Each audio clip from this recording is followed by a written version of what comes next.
You are welcome to Mathematica channel. अभी हम लोग एस ब्लॉक एलिमेंट्स पढ़ रहे हैं। एस ब्लॉक का सेकंड ग्रुप चल रहा है, ठीक है ना। और उसमें भी हम लोग आज पढ़ने वाले हैं general characteristics of compound of the alkaline earth metal. Alkaline earth metal जो भी कंपाउंड फॉर्म करते हैं उनके जनरल कैरेक्टरिस्टिक्स क्या है, कैसे फॉर्म होते हैं, स्टेबिलिटी कैसी है, कितने सॉल्यूबल होंगे, बहुत सारे फैक्टर्स होते हैं। ठीक है, हम लोग यही सब पढ़ने वाले हैं। ओके, तो इनके बारे में थोड़ा थोड़ा आपको मालूम ही होगा। शुरू में कौन कौन से हैं, बेरिलियम है और फिर मैग्नीशियम। कंपेरेटिवली स्मॉलर साइज होते हैं और इनकी हाइड्रेशन एंथैल्पी काफ़ी ज़्यादा होती है। और जैसे जैसे डाउन द ग्रुप आते हो हैवियर मेटल में उनकी हाइड्रेशन एंथैल्पी डिक्रीज होती जाती है। ठीक है ना, ये क्लियर रहेगा। और वैसे भी न्यूक्लियर चार्ज रेशो सबसे ज़्यादा रहेगा बेरिलियम का। ठीक है ना, तो इसीलिए बता the oxides and their compounds of beryllium and magnesium at more covalent than those form by the heavy metals. मतलब बता रहे हैं कि शुरू शुरू में क्योंकि बेरिलियम छोटा है, बेरिलियम 2 प्लस क्या है, बहुत छोटा आयन है। छोटा आयन होने से क्या होगा, चार्ज रेडियस रेशो बढ़ जाएगा, इंक्रीज हो जाएगा। आपने पढ़ा है ये 4th चैप्टर में भी। तो एज पर फजन्स रूल क्या होगा, ये it will be more covalent दो इट इज आयनिक बट कोवेलेंस इसकी कोवेलेंट ज्यादा होगा। ठीक है, तो चलो अब पढ़ते हैं इसके बारे में। Oxides and hydroxides, oxides and hydroxide और सल्फेट, यहाँ मैं बताऊंगा कुछ इन सब चीजों के बारे में, थोड़ा ध्यान से देखना। और इनके बेस्ड कुछ क्वेश्चन भी है। अगर क्वेश्चन आपको पहले दिखा दूं तो शायद आप बहुत ध्यान से पढ़ेंगे इसको, बहुत ध्यान से। देखो यहाँ बोलता है प्रॉब्लम नंबर 10.4 में, बोलता why does solubility of alkaline earth metal hydroxide, मतलब जो भी अल्कली मेटल हाइड्रोक्साइड बनेगा in water increase down the group, solubility increase down the group, जैसे से आप नीचे आएंगे उसकी सॉल्युबिलिटी बढ़ती चली जाएगी, किसकी, हाइड्रोक्साइड्स की। ठीक है, लेकिन वही बोलता है solubility of alkaline earth metal carbonate और सल्फेट की बात जब करेगा तब बोलता है इनकी डिक्रीज डाउन द ग्रुप है सॉल्युबिलिटी। सॉल्युबिलिटी सल्फेट की और कार्बोनेट की सॉल्युबिलिटी डिक्रीज हो जाएगी डाउन द ग्रुप। बहुत मजेदार टॉपिक है ना, है ना। अब आपको लग रहा होगा कि हाँ यार ये है तो क्वेश्चन जोरदार। एक ही चीज है, मेटल सेम है, लेकिन जब वो हाइड्रोक्साइड बनाता है तो सॉल्युबिलिटी इंक्रीज हो जाती है, और जब वो सल्फेट बनाता है तो उस समय उसकी सॉल्युबिलिटी कम हो जाती है। तो चलो देखते हैं, पहले पढ़ेंगे, अच्छे से समझने की कोशिश करेंगे, आपको बढ़िया क्लियर हो जाएगा। क्वेश्चन शायद समझ में आ गया होगा। टॉपिक अब हम उस चीज पे ज्यादा फोकस करने वाले हैं। जितना ज्यादा फोकस करेंगे समझ में भी उतना अच्छा आएगा, क्योंकि हमने पहले से टारगेट बना लिया है। टारगेट जब हम बना लेंगे तो चीजें समझ में भी आएंगी। तो चलो देखो आगे क्या बोलता है ये। ऑक्साइड्स एंड हाइड्रोक्साइड्स, सबसे पहले ऑक्साइड्स एंड हाइड्रोक्साइड, तो आपको पता ही है कि जो भी ऑक्साइड या हाइड्रोक्साइड बनेगा सब बेसिक इन नेचर होगा। लेकिन बेरियम बेरियम ऑक्साइड जो होता है कैसा होता है, एम्फोटेरिक होता है। एम्फोटेरिक होता है बेरियम ऑक्साइड, ठीक है ना।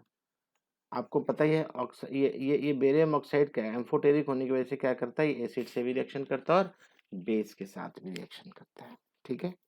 देखो क्या बोलता है, the alkaline earth metals burn in oxygen to form metal oxide, which except for BeO have rock salt structure. The BeO is essentially covalent in nature. covalent होने का कारण मैंने आपको बता दिया, ड्यू टू फजन्स रूल इसका radius charge ratio काफी ज्यादा होता है, छोटा साइज है, चार्ज +2 है, इसलिए ये कोवलेंट इन नेचर होगा। ये याद रखना बस, आपको पूरा याद रखने की जरूरत नहीं है, सब आप जानते हो। The enthalpies of formation of these oxides are quite high. अब enthalpy of formation जब ज्यादा होगी, अब सुनना ध्यान से, enthalpy of formation ज्यादा होने की वजह से and consequently they are very stable to heat, तो ये क्या क्या है, ये थर्मल स्टेबिलिटी इसकी ज्यादा रहेगी। क्यों, क्योंकि इनकी enthalpy of formation ज्यादा थी। ठीक है ना। तो बहुत ज़्यादा हीट की जरूरत पड़ेगी इसको डिकम्पोज करने के लिए। BeO is amphoteric while oxides of other element are ionic in nature। ठीक है, ये एम्फोटेरिक रहेगा, बाकी सब आयनिक हैं। all these oxides except BeO are basic in nature। बाकी सब के सब बेसिक इन नेचर हैं। And react with water to form sparingly soluble hydroxide, और बाकी के जो डाउन द ग्रुप आओगे तो हाइड्रोक्साइड फॉर्म करेंगे। कैसे फॉर्म करें, और ये एम्फोटेरिक नेचर में आपको थोड़ा बता भी दूं, एम्फोटेरिक नेचर में क्या होगा, एम्फोटेरिक नेचर में ये एसिड के साथ में भी रिएक्शन करेगा और बेस के साथ भी करेगा। बीईओ सपोज एसिड के साथ में रिएक्शन कराते हैं हम, ठीक है, तो यहाँ पे BeCl2 बनाएगा सबसे पहले। तो Cl2 ले रहा है तो यहाँ पे इसको बैलेंस भी कर देते हैं हम लगे हाथों। ठीक है, और साथ में बनाएगा वाटर मॉलिक्यूल। तो क्या देखा आपने, BeO जो है एसिड के साथ में भी रिएक्शन करता है, वैरेज बेस के साथ भी करेगा, बेस के साथ भी करेगा, तभी तो एम्फोटेरिक कहलाएगा ये। ठीक है ना, मान लो ये NaOH है, तो ये यहाँ पे भी वाटर मॉलिक्यूल बनाएगा और बनाएगा सोडियम बेरिलेट, Na2BeO2। क्या है ये, sodium beryllate. Okay. Calcium oxide भी वही काम करेगा, एसिड के साथ में रिएक्शन करेगा, सेम वही रिएक्शन होगी, कैल्शियम क्लोराइड। जैसे यहाँ पे BeCl2 बना है, यहाँ CaCl2 बनेगा, ये क्लोराइड और H2 है तो यहाँ भी 2 कर दो, बस खत्म। तो आई होप आपको समझ में आ गई होगी बात, ठीक है ना। और एक चीज और मैं बता दूं, basic strength of oxide increase. अब ध्यान से सुनो, यहाँ पे मैं कुछ बातें लिख दूं।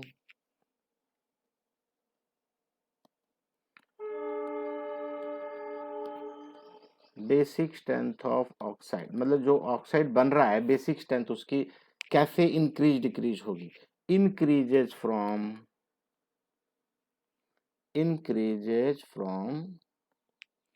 BeO to BaO।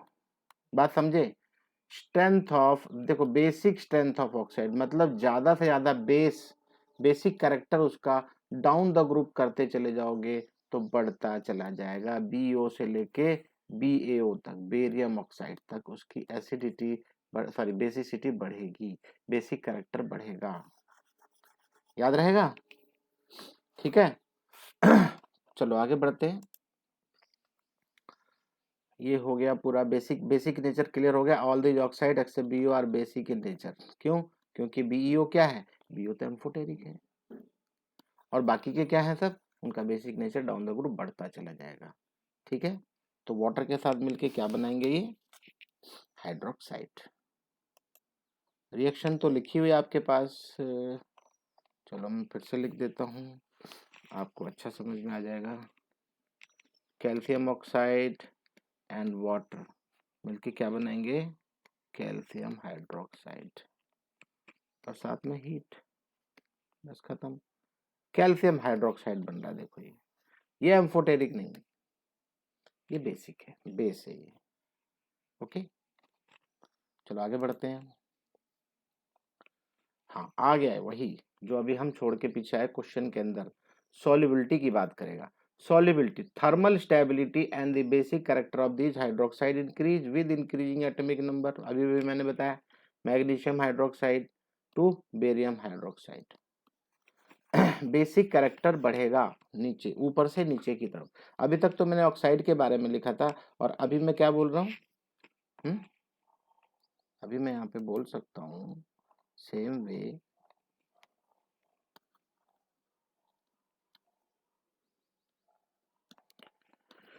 Basic character of MgOH twice, sorry basic character increases from, ऐसे लिखूंगा तो ज्यादा अच्छा है, increases from MgOH twice to barium hydroxide. Down the group जाओगे तो बेसिक कैरेक्टर बढ़ता चला जाएगा, ठीक है ना। जैसे ऑक्साइड बताया मैंने वैसे ही हाइड्रोक्साइड भी। ठीक है, तो basic character of this hydroxide increases with increasing atomic, जैसे जैसे एटॉमिक नंबर बढ़ेगा वैसे वैसे हाइड्रोक्साइड की बेसिक कैरेक्टर बढ़ेगा। The alkaline earth metal hydroxides are however less basic. देखो ध्यान से सुनना, अभी ये इंपॉर्टेंट है।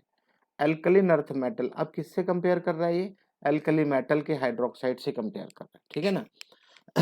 आपको तुरंत समझ जाना चाहिए क्या बोला, alkaline earth metal hydroxides are however less basic. ये अपने भाई के साथ, भाई का मतलब फर्स्ट ग्रुप, उनके साथ लेस बेसिक और लेस स्टेबल है देन अल्कली मेटल हाइड्रोक्साइड। मतलब अल्कली मेटल के हाइड्रोक्साइड ज्यादा स्टेबल भी है और ज्यादा बेसिक भी है। बेरिलियम हाइड्रोक्साइड इज एम्फोटेरिक, लो जी इसका हाइड्रोक्साइड भी basic in sorry amphoteric in nature है, as its reacts with acid and alkali both. मुझे यहाँ पे शायद लिखने की जरूरत नहीं पड़ेगी, बेरियम हाइड्रोक्साइड जो है NaOH, यहाँ पे आप NaOH लिख सकते हो या OH माइनस जो भी है उसके साथ में रिएक्शन करेगा तो बेरिलेट आयन फिर से बनाएगा, ठीक है। और बेरियम हाइड्रोक्साइड एसिड के साथ रिएक्शन कराओगे तो भी कुछ इस तरह का रिएक्शन करके डिफरेंट टाइप के कंपाउंड फॉर्म करेगा।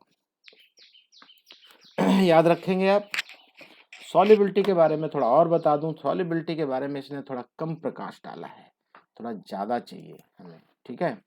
तो और ज़्यादा चाहिए तो हम एक काम करते हैं, आपको सबसे पहले सॉल्युबिलिटी, अब ध्यान से सुनना, सॉल्युबिलिटी के बारे में आपको बता दूं मैं। Solubility of alkaline earth metals, earth metal ना बोल के अगर मैं लिखूं हाँ चल, अल्कलीन अर्थ मेटल हाइड्रोक्साइड्स, ठीक है ना। तो सबसे पहले मैं थोड़ा सा आइडिया दे दूं आपको, एक चीज अगर वो चीज क्लियर हो गई आपको तो बहुत मजा आ जाएगा आपको।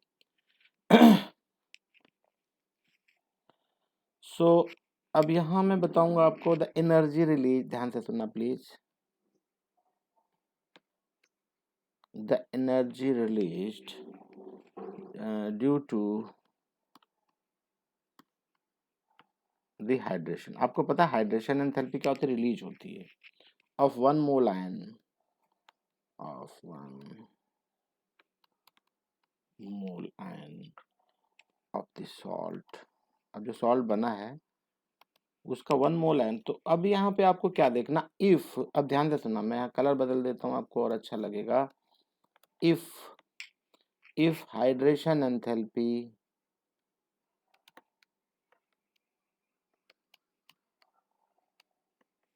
if hydration enthalpy is greater than lattice enthalpy, अगर हाइड्रेशन एंथैल्पी ज्यादा है लैटिस एंथैल्पी से तो क्या होगा, तो सॉल्ट डिजॉल्व होगा। क्या होगा, सॉल्ट डिजॉल्व होगा। ये एक चीज ध्यान में रख लो आप कि हाइड्रेशन एंथैल्पी अगर ज्यादा है और लैटिस एंथैल्पी कम है उस केस में सॉल्ट डिजॉल्व होगा, पहली बात। ये बेसिक आइडिया दे रहा हूं बस। और अगर मान लो if hydration enthalpy is less than lattice enthalpy, उस केस में क्या होगा, उस केस में salt does not dissolve। ये थोड़ा बेसिक आइडिया है, जस्ट बेसिक आइडिया कि भाई हाइड्रेशन एंथैल्पी अगर कम हो गई और लैटिस एंथैल्पी ज्यादा है उस केस में सॉल्ट डिजॉल्व नहीं होगा, lattice enthalpy plays a great role here, ठीक है ना। अब ध्यान देना, हाइड्रोक्साइड के केस में जो मैंने बताया था कि वो ज्यादा डिजॉल्व होता चला जाता है डाउन द ग्रुप, क्यों, in the hydroxide of alkaline earth metal the anion, अब एनायन, अब सुनना बहुत ध्यान से सुनना है क्या बोल रहा हूं मैं, हाइड्रोक्साइड के जो एल्कलीन अर्थ मेटल के एनायन है, एनायन जो बनेगा, एनायन क्या है, OH माइनस, है ना, OH माइनस। अब ये तो कॉमन हो गया, सपोज हम बात करते हैं MgOH twice, calcium OH twice, बात समझ में आ रही है ना। सबसे लास्ट में बेरियम OH ट्वाइस, तो डाउन द ग्रुप अब हम आ रहे हैं, ध्यान से सुनना।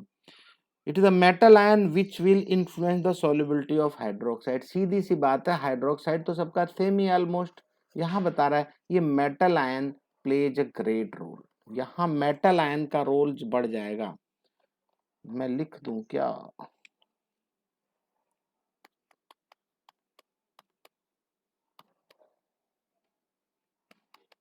It is a metal ion which will,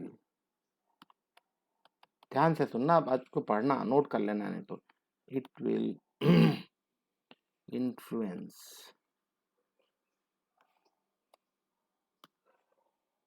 the solubility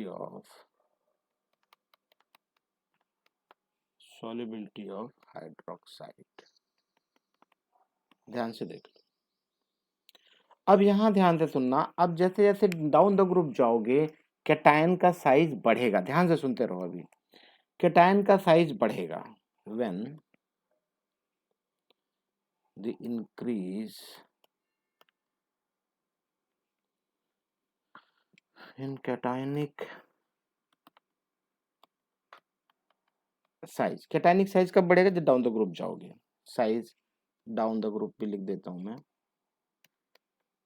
down the group क्या होगा?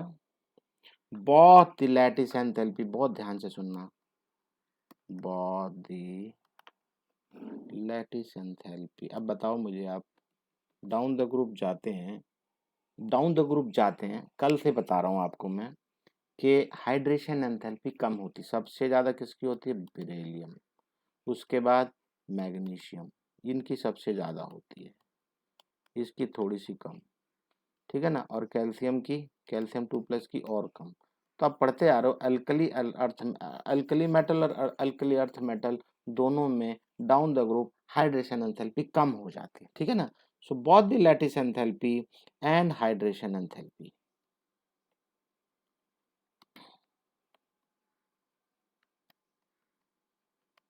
दोनों दोनों की बात कर रहा है कि हाइड्रेशन एंथैल्पी और लैटिस एंथैल्पी दोनों are expected to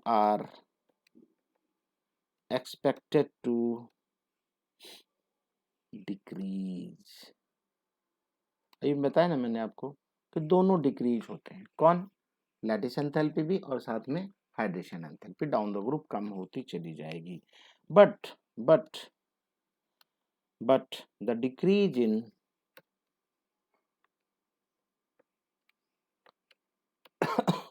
but the decrease in lattice enthalpy, ध्यान से सुनना, but decrease in lattice enthalpy is more, lattice enthalpy के बारे में बता रहा है, वो ज्यादा होगी, more as compare to hydration enthalpy. Hydration enthalpy तो कम हो रही है, लेकिन ये बता रहा है कि लैटिस एंथैल्पी प्रीडोमिनेंटली ज्यादा कम होगी, ठीक है ना। तो ज्यादा कम होगी तो क्या होगा? ओवरऑल मैग्नीट्यूड, अब यहाँ पे क्या होगा? रिजल्टेंट, इसलिए मैं थोड़ा बड़ा लिख दे रहा हूँ। ओवरऑल रिजल्ट क्या मिलेगा हमको? ओवरऑल रिजल्ट क्या होगा? लैटिस एंथैल्पी ज्यादा कम हो रही है, हाइड्रेशन एंथैल्पी भी कम हो रही है, लेकिन लैटिस एंथैल्पी ज्यादा कम हो रही है। तो ओवरऑल मैग्नीट्यूड ऑफ, अब यहाँ लिखा तो उल्टा जा रहा है, लेकिन आपको समझना है कि ज्यादा कम तो लैटिस एंथैल्पी हो रही है, इसका मतलब कंपेयर करेंगे हाइड्रेशन एंथैल्पी से तो वो कम, इतनी ज्यादा कम नहीं हो रही है। हाइड्रेशन एंथैल्पी में क्या रहेगी? Overall result of result magnitude of hydration enthalpy hydration enthalpy increases. एक तरीके से देखा जाए तो हम यहाँ पे एक चीज ये देखेंगे कि इतनी कम नहीं हो रही है ये। कौन? Lattice enthalpy, sorry hydration enthalpy इतनी कम नहीं होती, कम तो होती है लेकिन इतनी कम नहीं होती, क्योंकि लैटिस एंथैल्पी बहुत ज्यादा कम हो जाती है। तो ऐसे में क्या होता है? सॉल्युबिलिटी ऑफ, देयरफॉर हम यहाँ लिख सकते हैं, देयरफॉर द सॉल्युबिलिटी ऑफ, ध्यान से सुन लो अच्छे से, इसके ऊपर क्वेश्चन है इसलिए मैं सोचा इसको और अच्छे से करा दूं। Solubility increase down the group, down the group, तो हाइड्रोक्साइड की बात हो रही है। From beryllium hydroxide to barium hydroxide. बहुत बहुत बहुत इंपॉर्टेंट क्वेश्चन है। मैं बिल्कुल आपको बोर्ड के लिए नहीं बोल रहा हूँ, कॉम्पिटिटिव एग्जाम में भी ये आएगा, ठीक है ना, ये कॉम्पिटिटिव एग्जाम में भी आएगा। आप इसको ऐसे भी लिख सकते हैं बॉक्स में,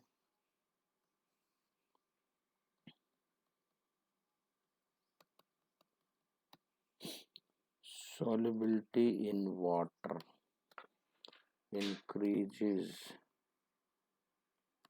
from BOH twice to BaOH twice। ये बॉक्स में लिख लो, आप समझ गए, ठीक है ना। आई होप आपकी समझ में बहुत अच्छे से आया होगा। कोशिश तो मैंने पूरी की है। कोई डाउट आए स्टिल तो भी आप मुझसे पूछ सकते हो अगली क्लास में।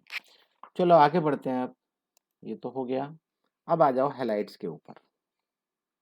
हैलाइड्स मैंने आपको कल भी बताया था पिछले वीडियो में कि बेरिलियम जो है इस टाइप से रहेगा, सॉलिड स्टेट में अगर है तो ऐसे वो पॉलीमर बना के रहेगा। मैंने आपको बता रखा है, एक होता है मोनोमर, एक होता है डाइमर, एक होता है पॉलीमर, ठीक है ना। मोनोमर मतलब अपनी ओरिजिनल फॉर्म में रहता है, अकेला रहता है। डाइमर का मतलब है जब वो दो बना लेता है, BCl2। BCl2 जब दो BCl2 रहेंगे, एक BE ऐसा और ऐसा, और एक Cl यहाँ रहेगा। एक मिनट, गलत जगह बना दिया मैंने, आपकी बुक में तो नहीं लिखा ये, लेकिन मैं आपको थोड़ा सा दिखा देता हूँ।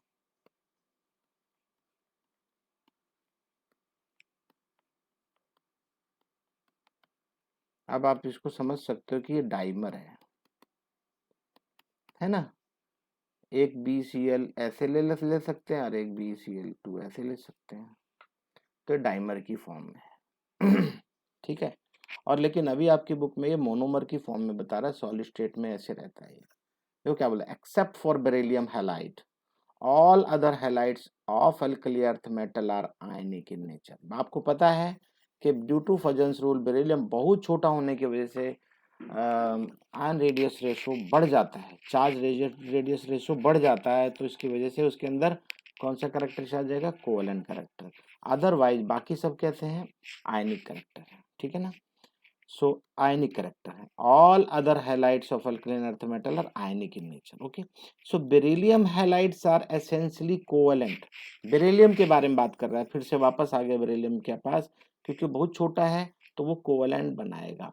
And soluble in organic solvents, organic solvents वगैरह में, एसीटोन वगैरह में वो सोल्यूबल है। Beryllium chloride has a chain structure in the solid state as shown below. तो चेन स्ट्रक्चर सॉलिड स्टेट में रहता है, सॉलिड स्टेट में ऐसा बना के रहता है, क्योंकि इलेक्ट्रॉन डेफिशिएंट होने की वजह से ये कोशिश करता है कि इसके इलेक्ट्रॉन डेफिशिएंसी कम हो जाए। एक मिनट, आगे भी कुछ बोलता है, देखो ध्यान से सुनना, बहुत मजा आ जाएगा, समझ में अच्छा आएगा आपको। In the vapor phase, BeCl2 tends to form a chloro-bridged dimer। अभी भी मैंने बताया, ये बुक में तो लिखा नहीं है, ध्यान से सुनो। वो सॉलिड स्टेट में था तो आपने देखा इसमें ऐसे करके ऐसे करके ऐसे करके ये क्या बना रहा है, सॉरी, ये बना रहा है पॉलीमर, पॉलीमर की फॉर्म में रहता है ऐसा, ठीक है ना, दिख रहा है। लेकिन ये बता रहा है कि वेपर फेस में ये डाइमर की फॉर्म में रहता है, bridge, chloro bridged dimer. Chloro bridge dimer का मतलब क्या, मैं आपको अच्छे से बता दूं। अभी दो बेरिलियम के बीच में क्लोरो उसका ब्रिज बनाता है, ब्रिज का काम करता है। दो बेरिलियम के बीच में क्लोरीन और ये क्लोरीन, ये ब्रिज बनाते हैं। अब क्योंकि ये BCl2 है तो इसके पास भी BCl2, राइट। आई होप समझ में आया होगा। BCl2 ऐसे फॉर्म करके हम बता सकते हैं कि भाई ये डाइमर की फॉर्म है। आई होप ये क्लियर हो गया होगा आपको अच्छे से। Dimer which dissociate into the linear monomer. अब ये क्या बता रहा है, अपना ये बेचारा औकात में आ जाता है, मतलब BCl2 बना लेता है। ऐसा कब कब, डिसोसिएट होके कब बनाएगा linear monomer, at high temperature of order of 1200 kelvin. जब हम इसको डाइमर को, ये वाला जो डाइमर है, इसको अगर हम 1200 केल्विन तक अगर इसको हीट देंगे, तब उस समय बेचारा ये लीनियर फॉर्म में आ जाएगा। और लीनियर फॉर्म मतलब monomer, normal. So the tendency to form halide hydrates gradually decrease. अब ध्यान से सुनाइए, ये भी इंपॉर्टेंट है। क्या बता रहा है कि इनकी जो टेंडेंसी टू फॉर्म हैलाइड, जो हैलाइड बने हुए हैं, beryllium chloride, barium chloride, beryllium chloride से लेके बेरियम क्लोराइड तक की बात कर रहा है ये, बीच में कैल्शियम क्लोराइड भी होगा। तो क्या बताता है कि उनकी जो हाइड्रेट है, जो ग्रेजुअली डिक्रीज होता है, हाइड्रेटेड फॉर्म उनकी डिक्रीज होती चली जाएगी। कैसे डिक्रीज होगी? अब आपको मैं अल्कली मेटल की बताऊं तो आपको याद होगा LiCl, 2 वाटर मॉलिक्यूल थे उसके साथ में हाइड्रेटेड फॉर्म में, याद है ना। अब यहाँ पे भी हम देखेंगे, सबसे पहले मैग्नीशियम को अगर मैं देखता हूं तो मैग्नीशियम क्लोराइड 8 वाटर मॉलिक्यूल के साथ है। अब जब कैल्शियम की बारी आई तो उसके पास 6 वाटर मॉलिक्यूल ही बचे। स्ट्रोंटियम की बात करेंगे तो उसके पास भी 6 मॉलिक्यूल बचे। और बेरियम तक आते आते बेचारे के पास 2 वाटर मॉलिक्यूल बचता। मतलब ये जो हाइड्रेट्स बनते थे क्रिस्टलाइजेशन के बाद, उसके जो हाइड्रेट्स कम होते जा रहे हैं डाउन द ग्रुप। डिहाइड्रेशन, अब ध्यान सुनना, dehydration of hydrated chloride, bromide, iodide. अब यहाँ पे क्या बता रहा है? हैलाइड तो बता रहा है, और इनके वाटर क्रिस्टलाइजेशन जो है कम होता जा रहा है, ये बात तो क्लियर हो गई। लेकिन अभी ये अब आगे क्या बोलता है? सपोज कैल्शियम की बात कर रहा है क्लोराइड के लिए, एक मिनट। अब कैल्शियम ब्रोमाइड होगा तो क्या होगा वो बता रहा है। अब इसका तो साइज बढ़ रहा है ना, कैल्शियम सेम है और अब इसका हैलाइड का साइज भी बढ़ रहा है। ध्यान से देखना, chloride, bromide and iodide of calcium, strontium और barium can be achieved on heating. तो इनके क्लोराइड भी मिलेंगे कब? जब उनका हीट करेंगे। However the corresponding hydrates halide of beryllium and magnesium on heating suffer hydrolysis. मतलब इनके जो वाटर मॉलिक्यूल निकल जाएंगे, ठीक है। So the fluorides are relatively less soluble than the chlorides owing to their high lattice enthalpy। बात को समझने की कोशिश करो, क्या बोल रहा है यहाँ पे? लैटिस एंथैल्पी ज्यादा है। ध्यान से सुनना, the fluorides are relatively less soluble। Fluoride कम सोल्यूबल है किससे? Chlorides, fluorides are less soluble than chloride. क्यों? owing to their high lattice enthalpy, lights, sorry, उनकी लैटिस एंथैल्पी ज्यादा होने की वजह से वो सोल्यूबल कम होंगे। बात क्लियर हो गई होगी शायद आप लोगों को। और आपने यहाँ देखा भी है कि मैंने आपको यहाँ बताया भी था, एक मिनट।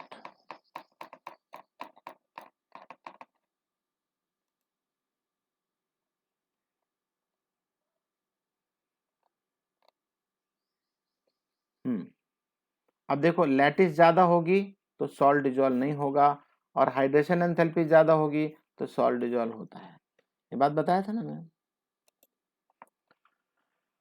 अब आ जाओ ऑक्सो एसिड्स के। ऑक्सो एसिड का मतलब होता है कार्बोनेट बनाएगा। The alkaline earth metal also form salts of oxo acid. Some of these are, उसमें से कार्बोनेट भी है, ठीक है, और सल्फेट भी है, और नाइट्रेट भी है। चलो इनके ऊपर विचार करते हैं। क्या बता रहा है कार्बोनेट के बारे में? Carbonates of alkaline earth metal are insoluble in water. लो जी, कार्बोनेट के बारे में क्या बात कर रहा है ये? कि कार्बोनेट जो होते हैं वो इनसोल्यूबल होते हैं पानी के अंदर, ठीक है ना। And can precipitate by addition of sodium और अमोनियम कार्बोनेट। अब इसके अंदर हम अगर सोडियम और अमोनियम कार्बोनेट के सॉल्यूशन डालेंगे तब उस केस में ये सॉल्यूबल होंगे, ये वाले मेटल के। solubility of carbonate in water decrease as the atomic number of metal ion increases। ध्यान से सुन लो, अभी थोड़ी देर पहले ही हमने एक क्वेश्चन पढ़ा था, मैं क्वेश्चन पे दोबारा आ जाता हूँ फिर समझ में आएगा। आपने अभी देखा कि हाइड्रोक्साइड के की सॉल्युबिलिटी बढ़ती है, इंक्रीज डाउन द ग्रुप, ठीक है ना। क्या लिखता आंसर? देखो अब आपको आंसर समझ में आएगा। among alkali earth metal hydroxide, the anion being common, the cationic radius will influence the lattice enthalpy. याद रखना hydration enthalpy down the group क्या होती है, कम होती है, लेकिन उतनी कम नहीं होती जितना जितना यहाँ पे lattice enthalpy decrease much more than hydration enthalpy. Hydration enthalpy से कहीं ज्यादा लैटिस एंथैल्पी डिक्रीज हो जाती है। एक मिनट, ठीक है, तो वहां पे हाइड्रेशन एंथैल्पी ज्यादा ही रह जाती है, किससे, लैटिस एंथैल्पी से। तो इसलिए hydration enthalpy with increasing ionic size the solubility increase as we go down the group. कहने का मतलब इसमें लैटिस एंथैल्पी ज्यादा कम हो अप्रिशिएबली कम हो जाती है।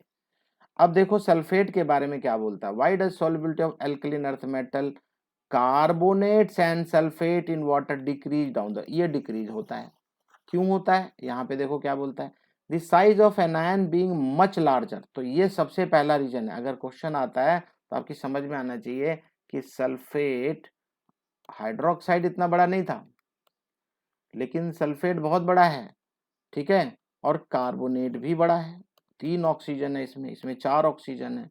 तो अब ध्यान से सुन लो, अच्छे समझ में आ जाएगा आपको। क्या बता रहा है, the size of anion being much larger compare to cation, cation की तुलना में एनायन बहुत बड़ा है, the lattice enthalpy will remain almost constant. अब यहाँ पे जैसे हाइड्रोक्साइड में लैटिस एंथैल्पी कम हो रही थी, यहाँ पे ऑलमोस्ट सेम रहती, कांस्टेंट रहती है विद इन पर्टिकुलर ग्रुप। और अब हम हाइड्रेशन एंथैल्पी पे बात करेंगे, तो हमें मालूम है कि बेरिलियम से लेके बेरियम तक हाइड्रेशन एंथैल्पी कम होती चली जाती है, कम होती चली जाती है। लैटिस एंथैल्पी ऑलमोस्ट सेम रहेगी और हाइड्रेशन एंथैल्पी कम होगी, और जब हाइड्रेशन एंथैल्पी कम होगी, मैंने बेसिक रूल बताया था कि हाइड्रेशन एंथैल्पी कम होगी तो सॉल्युबिलिटी भी डिक्रीज होगी, as found for the liquid earth metal carbonate and sulphate. तो ये क्वेश्चन आपको अच्छा समझ में आ गया होगा, लेकिन अभी थोड़ा सा बाकी है, इसको भी देख लेते हैं। तो क्या बोलता है, कार्बोनेट्स ऑफ अल्काइन earth metal are insoluble in water. अब क्या रीजन है, रीजन ये है कि लैटिस एंथैल्पी इतनी ज्यादा कम नहीं होती जितना ज्यादा क्या कम होता है, hydration enthalpy, sorry hydration enthalpy रहेगी, कम तो होती जा रही है लेकिन लैटिस एंथैल्पी में ज्यादा फर्क नहीं पड़ता, इसलिए इनसोल्यूबल रहेगा ये।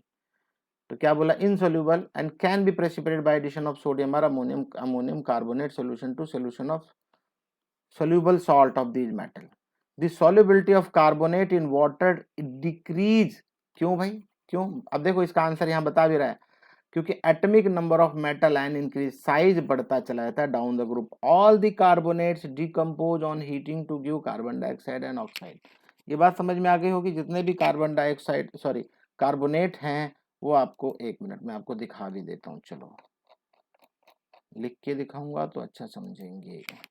मान लो कार्बोनेट है ना, मेटल कार्बोनेट, हीट करोगे, हीट करोगे तो क्या मिलेगा आपको, मेटल ऑक्साइड मिलेगा और कार्बन डाइऑक्साइड मिलेगा, वेरी सिंपल, ठीक है ना। और हाँ, अब मैं थोड़ी स्टेबिलिटी के बारे में जब मैं बता ही रहा हूं तो स्टेबिलिटी के बारे में बता दूं मैं, कार्बोनेट की के थर्मल स्टेबिलिटी इंक्रीजेज BCO3 से लेके बेरियम CO3 तक, बेरियम CO3 तक। क्या बता रहा है ये कि थर्मल, एक मिनट, थर्मल स्टेबिलिटी इंक्रीज होती है। तो क्या देख रहे हो, जो आप हीट करते हो ये कार्बोनेट को, शुरू के मेटल्स ऐसा करेंगे, लेकिन धीरे धीरे क्योंकि थर्मल स्टेबिलिटी बढ़ती जा रही है डाउन द ग्रुप, इसकी सबसे ज्यादा होगी, इसकी सबसे ज्यादा होगी, तो डिकम्पोज आसानी से नहीं होगा, ठीक है ना, ओके।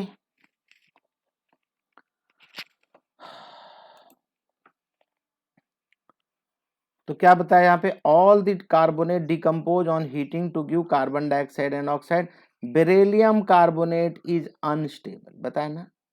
बाकी डाउन द ग्रुप आओगे स्टेबिलिटी बढ़ेगी, थर्मल स्टेबिलिटी, बता रहा है बेरिलियम कार्बोनेट अनस्टेबल है and can be kept only in the atmosphere of CO2। इसको CO2 के एटमोस्फेयर में रखना पड़ेगा, नहीं तो डिकम्पोज हो जाएगा जल्दी से। So the thermal stability increases with increasing of cationic size। Most important question अभी बता के आ रहा हूं कि इनकी जो थर्मल स्टेबिलिटी है डाउन द ग्रुप बढ़ती चली जाएगी, बढ़ती चली जाएगी, ठीक है ना।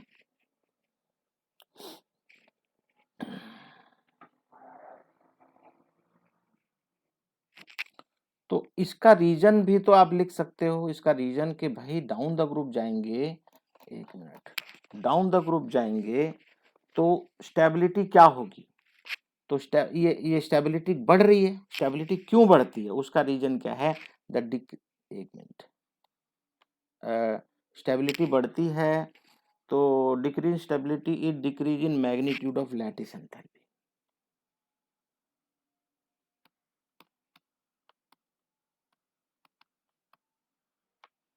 Lattice enthalpy from BO to BO, ठीक है, because increase in cationic size. एक मिनट, कार्बोनेट हो गया, याद रखना है कार्बन डाइऑक्साइड के एटमॉस्फेयर में रखना। अब आप सोच रहे हो ये कार्बन डाइऑक्साइड का एटमॉस्फेयर क्या मतलब है, अगर आप इसको कहीं बचा के रखना चाहते हो, वहां वहां जो जो जिस किसी भी कंटेनर में आप रखते हो वहां पे कार्बन डाइऑक्साइड पहले से होनी चाहिए, तो ये बड़े आराम से स्टेबल रहेगा, क्योंकि ये फाइनली तो बनाना कार्बन डाइऑक्साइड ही है ना भाई। मेटल कार्बोनेट जो है फाइनली क्या बनाएगा, कार्बन डाइऑक्साइड और मेटल ऑक्साइड, है ना। तो ये क्या होगा, अगर आप पहले से कार्बन डाइऑक्साइड के एटमॉस्फेयर में रखेंगे तो फर्दर कार्बन डाइऑक्साइड में ब्रेक जल्दी नहीं होगा। सल्फेट आ गया, वही सल्फेट, सल्फेट भी उसी का रीजन है। The sulphates of alkali earth metal are all white solid and stable on heat, ठीक है ना, स्टेबल रहता है। और बेरिलियम सल्फेट से लेके magnesium sulphate are readily soluble in water, ये तो सोल्यूबल इन वाटर रहेगा, लेकिन डाउन द ग्रुप जाओगे तो सॉल्युबिलिटी कम होती जाती है। क्यों, the solubility decreases from calcium sulphate to barium sulphate, calcium sulphate से बेरियम सल्फेट तक उसकी सॉल्युबिलिटी कम हो रही है। क्यों कम हो रही है, ये रीजन है, इसीलिए इसने कार्बोनेट और सल्फेट दोनों के बारे में बोला है कि उनके the greater the hydration enthalpy of Be2 and Mg2 plus ion overcome the lattice enthalpy. ये क्या होता है, ये बता रहा हाइड्रेशन एंथैल्पी बहुत ज्यादा रहती है बेरिलियम की और मैग्नीशियम की, लैटिस एंथैल्पी को ओवरकम कर जाते हैं, इसलिए सॉल्युबिलिटी रहती है। लेकिन बाकी के सल्फेट में क्या होता है, हाइड्रेशन एंथैल्पी कम हो जाती है, उस केस में sulphates are insoluble in that case. लेकिन बेरिलियम और मैग्नीशियम क्या होते हैं, लैटिस एंथैल्पी के फैक्टर से उनकी आयनेशन एंथैल्पी ज्यादा होती है, and therefore their sulphates are soluble in water. किसके सल्फेट, किसके, बेरिलियम के और मैग्नीशियम के sulphate soluble in water. But down the group जाओगे तो सल्फेट्स का साइज बढ़ता चला जाएगा, ठीक है, और लैटिस एंथैल्पी ज्यादा हो जाएगी। अब लैटिस एंथैल्पी ज्यादा होगी तो मैंने आपको शुरू में बताया बेसिक चीज कि लैटिस एंथैल्पी ज्यादा होगी हाइड्रेशन एंथैल्पी से, तो सॉल्युबिलिटी कम होगी, डिक्रीज हो जाएगी, राइट। अब आ जाओ नाइट्रेट्स पे, नाइट्रेट्स के बारे में भी ध्यान से देख लो। The nitrates are made by dissolution of carbonate in dilute nitric acid। यहाँ पे नाइट्रेट की बात कर रहा है, नाइट्रेट आपको समझना है, ठीक है, नहीं समझोगे तो दिक्कत आएगी। नाइट्रेट कैसे बना के दिखाऊं क्या, nitrates are made by dissolution of carbonate, carbonate को डिसोल्व करेंगे डाइल्यूट नाइट्रिक एसिड, एलओजी बना ही देते हैं यार, कार्बोनेट और नाइट्रिक एसिड, ठीक है, तो नाइट्रेट बनाएगा। अब नाइट्रेट का मतलब होता है NO3, और यहाँ मेटल है और ये इसका आयन 1 होता है, और साथ में फिर क्या बनाएंगे, कार्बन डाइऑक्साइड वगैरह बनेगा, वाटर बनेगा। तो इस पे आप फोकस करो, इस पे, ये बन गया। अब क्या बोलता है, the nitrates are made by dissolution of carbonates, तो ये कार्बोनेट है, डिसोल्यूट करके किसमें, डाइल्यूट नाइट्रिक एसिड, ये रहा डाइल्यूट नाइट्रिक एसिड। बैलेंस कर लेना आप लोग भाई, मैं बैलेंस नहीं कर रहा हूँ, सिंपली लिख दिया हूँ, ठीक है ना। Magnesium nitrate crystallises with 6 molecule of water, नहीं समझे, मैग्नीशियम नाइट्रेट जो है, एक मिनट मैं लिख के दिखा देता हूं आपको, मैग्नीशियम नाइट्रेट ऐसे रहेगा, ये crystallization of water 6 water molecule रहेंगे ऐसे, ये बता रहा है, ठीक है ना। The rest are in anhydrous form, बाकी के एनहाइड्रस फॉर्म में रहते हैं, मतलब उसमें एक वाटर ऑफ क्रिस्टलाइजेशन नहीं होता, बाकियों में, ठीक है। और हीट करोगे तो अब अगर आप नाइट्रेट को, मान लो इसको छोड़ो, इसको अगर हीट करते हो आप, मेटल मेटल नाइट्रेट को अगर आप हीट करते हो तो आपको क्या मिलेगा, एमओ मिल जाएगा, मतलब मेटल ऑक्साइड फॉर्म करेंगे, ठीक है। बाकी के बाई प्रोडक्ट आपको जरूरी नहीं याद हो, ठीक है। तो आपकी समझ में आ गया होगा, crystallises with 6 molecule of water, ठीक है। वेर एज बेरियम नाइट्रेट, अब बेरियम नाइट्रेट लास्ट में चले जाओ, क्रिस्टलाइजेज एज एनहाइड्रस सॉल्ट, धीरे धीरे वाटर मॉलिक्यूल खत्म होते जा रहे हैं, एनहाइड्रस हो जाएगा, उसके अंदर जरा से भी वाटर मॉलिक्यूल नहीं रहेगा। तो डाउन द ग्रुप क्या देखते हो, एनहाइड्रस कंडीशन बढ़ती चली जा रही है, वाटर मॉलिक्यूल नहीं निकलते जा रहे हैं। This again shows the decrease tendency to form hydrate. तो down the group decrease tendency है उसकी हाइड्रेट्स फॉर्म करने की, with increasing size and decreasing hydration enthalpy, क्योंकि डाउन द ग्रुप क्या होता है, हाइड्रेशन एंथैल्पी कम हो जाती है। All of them decompose on heating, तो अभी मैंने थोड़ी देर पहले बता दिया, मेटल नाइट्रेट जितने भी हैं वो डीकम्पोज होके मेटल ऑक्साइड, नाइट्रेट और ये NO2 और ऑक्सीजन बनाते हैं, ठीक है। और इसके बेस्ड ये जो क्वेश्चन था बहुत बहुत इंपॉर्टेंट क्वेश्चन है, और इस तरह के क्वेश्चन आपके टेक्स्ट के अंदर भी हैं। और एक चीज और बता दूं, आपकी प्रिपरेशन, रीडिंग समझना पढ़ना इम्पोर्टेंट है कॉम्पिटिटिव एग्जाम के लिए, लेकिन आप अपने टेस्ट में जो भी आने वाला है अकॉर्डिंगली पढ़ना। एक बार जरूर पढ़ लेना पूरा, लेकिन उसके बाद आप उतना पढ़ो जितना आपके एग्जाम में आ रहा अभी, जो कि आपके कल परसों में एग्जाम होने वाला है 2-1 दिन के अंदर, उसी के हिसाब से पढ़ो, लेकिन नॉलेज के लिए आपको पूरा पढ़ना है। तो इसी के साथ मैं आज का वीडियो समाप्त करूंगा। Thanks for watching the video.